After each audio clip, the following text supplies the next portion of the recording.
guys! So ayan, pawisan. Kakatapos ko lang maglinis ng bahay. So, yung alaga ko may lagnat. Pero papawisan din siya kasi sunod na sunod sa akin habang naglilinis. Ayan, pawisan na rin siya. Pinahilot ko na sa kanina. May pilay siya. Sa balakang, saka sa likod. Sa likod-likod. Ayan, pinahilot ko na siya. So ayan, pinagpapawisan na. Papawisan na siya. So, habang naglinis ako, sunod siya ng sunod. Ayan, so binago ko yung style ng bahay. Ayan, ang binamit ko dito ulit. Tapos, doon ko naman nilagay yung Dora box ko. Ayan, basta inikot-ikot ko na naman yung bahay. Ayan.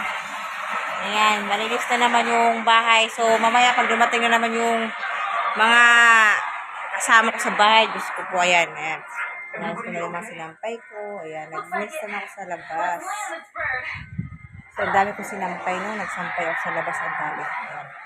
Kita. Silaw. Ayan. Ba't ganun yung camera kung bigla nag-ano. Ayan, mga sinampay ko. Ayan. Ang dami ko sinampay. Ayan. Ang dami ko sinampay. So, naglinis na ako ng bahay. Tapos yung isa ko, ayan, pahiga-higa lang yung isa ko. Ayan, sarap buhay lang talaga ng isa ko na yan, pahiga-higa lang. So, ayan, naglinis ako ng bahay. Ayan, so, malinis na. So, gagawin ko na ngayon, maligo. Eh, kasi pawis na pawis.